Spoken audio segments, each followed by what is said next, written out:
Welcome to Chillin' 101. We hope this video helps. You begin in Safari because the Mediafire app workflow is limited on iOS. Sign in with your account now. Once signed in, tap the file link and choose Download. You'll see the Safari download icon show progress.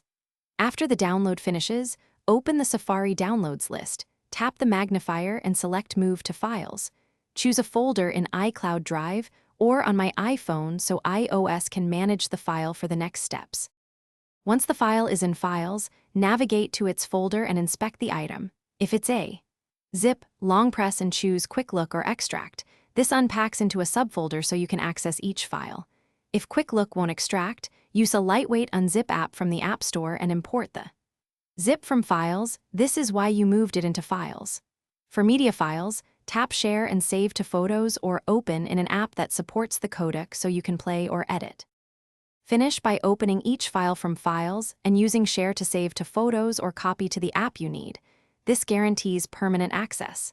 If a download fails, retry in Safari, clear site data in Settings, or switch networks.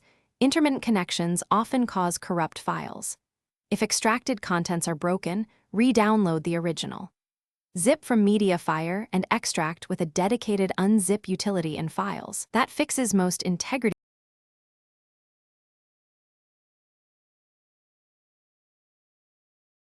Thanks for watching. Consider subscribing if we helped you.